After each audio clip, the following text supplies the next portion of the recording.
D'acord, ara us ensenyaré com fer una pinça, vale? Això és un simulacre, però imagineu-vos que vosaltres tindreu el patró així, amb la pinça així dibuixada, d'acord? I la faldilla doncs serà doble. Primer de tot farem uns tallets aquí,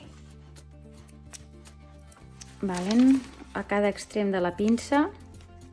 Aquests tallets no poden sobrepassar el centímetre de costura, si no ens quedaria un forat a la faldilla. Llavors això jo forado una mica el paper i ho marco amb un bolígraf de teixit o amb un guix. Vale, per marcar-ho a l'altra banda clavo una agulla i m'ho marco aquí també. Traiem les agulles.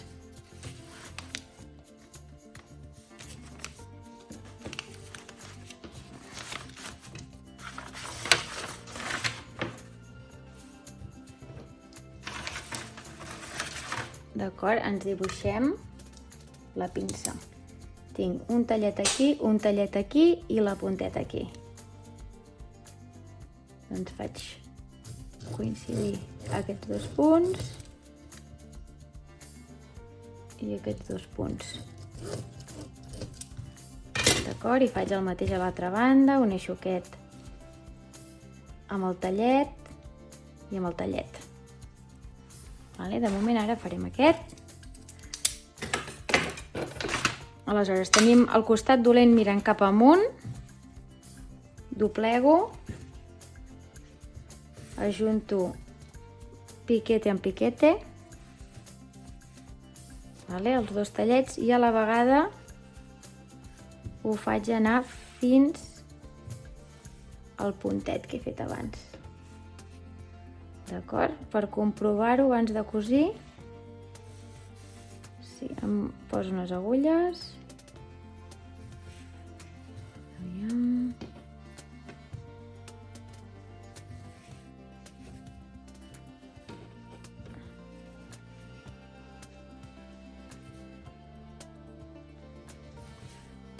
D'acord?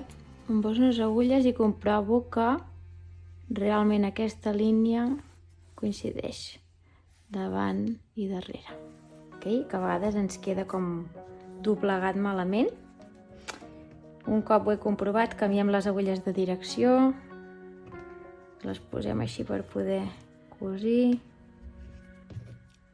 Aquesta ja la podem treure. Ok, llavors jo començaré a cosir una miqueta després del piquete, començaré a marxar enrere i aniré seguint la línia, vale, fins al punt on acaba, i passaré de llarg sense rematar i deixaré un trosset de fil així per rematar mà.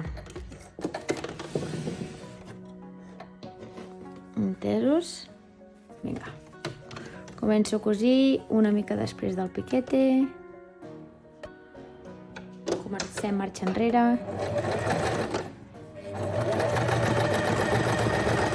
D'acord? Jo he de tenir molt present aquest punt. La meva pinça s'acaba aquí.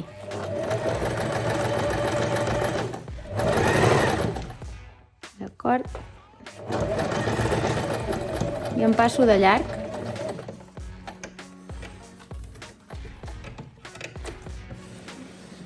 Tallo el fil una mica llarg i l'enfilo amb una agulla.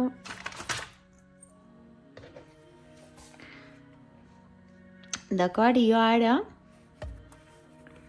remataré a mà per dins de la pinça.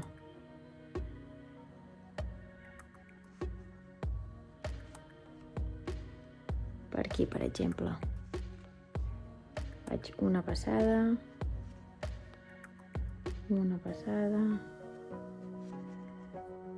d'acord? 3 passades així, i ara una i dues.